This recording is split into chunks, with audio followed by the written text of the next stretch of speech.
Bermuda triangle को अगर दुनिया का ब्लैक होल कहा जाए तो गलत नहीं होगा। ये वो एरिया है जिससे गुजरते शिप से लेकर एयरप्लेन सबको ये पक्का निगल जाता है।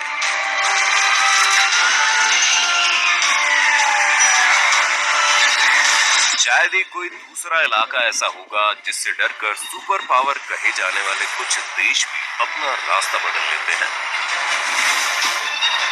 कहाँ है वो सभी शिप्स जिन्हें यहाँ के समंदर ने अपने आगोश में ले लिया था? और क्या ऐसा भी हो सकता है कि यहाँ गुम हुए सभी लोग आज भी जिंदा है, बस हमारी दुनिया से दूर किसी नजरबंद इलाके में? जानेंगे सभी राज, तो आज की वीडियो को अंत तक जरूर देखना, क्योंकि हम आपके लिए लेकर आए हैं बरमूडा ट्रायंगल के छिपे हुए राज। पहले जान लेते हैं आखिर बरमूडा ट्रायंगल क्या है। अमेरिका के मियामी, पुएर्टो रिको और बरमूडा आइलैंड को जब 3 इमेजिनरी लाइनों से जुड़ा जाता है तो मौत का ये ट्रायंगल बनता है। इसी ट्रायंगल के अंदर के एरिया को बरमूडा ट्रायंगल कहा जाता है। ट्रायंगल्स को हमेशा से ही शक की निगाह से देखा जाता है और इनके साथ रहस्यमय चीजों का होना किसी न किसी तरह से जुड़ जाता है।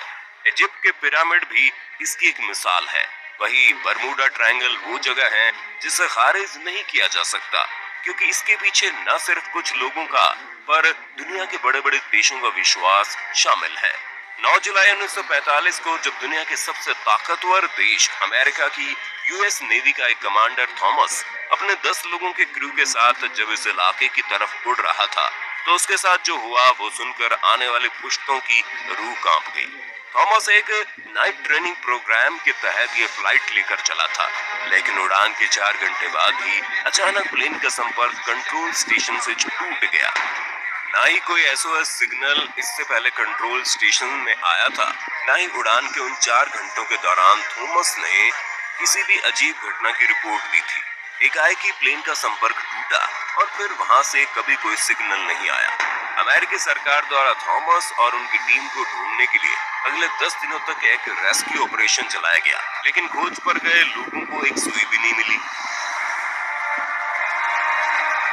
मामला अभी समझा ही जा रहा था कि फिर से 5 महीने बाद टारपीडो बॉम्बर्स के क्रू को एक अलग ट्रेनिंग मिशन के लिए बरमूडा की तरफ भेजा गया। सब कुछ सही होने पर यह छोटा सा मिशन पूरा करने के बाद सभी फ्लाइट्स को 2-3 घंटे में वापस आ जाना चाहिए था। बरमूडा में घुसते ही सभी प्लेन्स में बैठे लोगों को एक साथ घबराहट महसूस होने लगी। कमांडर को दाल में कुछ काला लगा। उसने फौरन क्रू को मिशन छोड़कर वापस फ्लोरिडा जाने के आदेश दिए, पर शायद तब तक बहुत देर हो चुकी थी।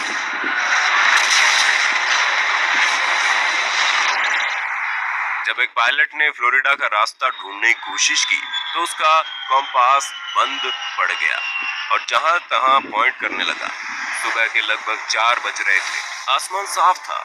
उन्हें लगा कि वो सूरज की दिशा में देखकर फ्लोरिडा का पता लगा लेंगे, लेकिन फिर अचानक साफ आसमान को काले बादलों ने ढक लिया। क्रू ने आस नहीं छोड़ी और वो लगातार फ्लोरिडा स्टेशन को भी ये सभी बातें बता रहे थे। फिर सभी प्लेन्स का फ्यूल खत्म होने लगा और एक वक्त के बाद फ्लोरिडा स्टेशन का संपर्क उनसे टूट गया। मतलब साफ था, कुछ बहुत बड़ी दुर्घटना हो चुकी है। उसी दिन फिर एक रेस्क्यू प्लेन इन लोगों की खोज के लिए भेजा गया। ये प्लेन न सिर्फ हवा में उड़ सकता था, पर पानी में भी लैंड करने और तैरने की क्षमता रखता था। पर बरमूडा ट्रायंगल जैसे अपने अगले शिकार की ही तलाश में था और 1.5 घंटे बाद ये प्लेन वहां पहुंचा तो जरूर, लेकिन कभी लौट न सका। इतनी बड़ी घटना के बाद अगले 5 दिन तक अलग अलग रास्तों से इस इलाके में 100 से ज्यादा मिशन इन लोगों की खोज में भेजे गए, पर ना कभी प्लेन्स मिले और ना ही कभी क्रू मेंबर्स की लाशें। कहते हैं बरमूडा ट्रायंगल की मिस्ट्री इतनी पुरानी है कि जब क्रिस्टोफर कोलंबस ने अमेरिका की खोज की थी तो उसे भी इस रास्ते में अजीब सी चीजें दिखी थी। कोलंबस के मुताबिक उसने यहाँ पर एक आग के गोले को समुद्र के अंदर प्रवेश करते हुए देखा था, पर ना तो तब एयरप्लेन थे और ना ही कोई मेटियोर हो सकता था।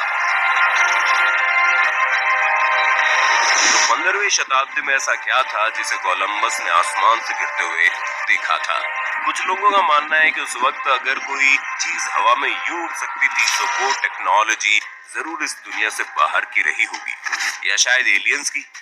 इस तरह की बातें उस वक्त आम जनता में उड़ने लगी और ऐसे में फ्लाइट्स की आवाजाही को इस तरह से इस इलाके में बंद कर इस बात का सबूत होता था कि सरकार भी इन बातों से सहमत है, जो इनकी कमजोरी को दर्शाती है।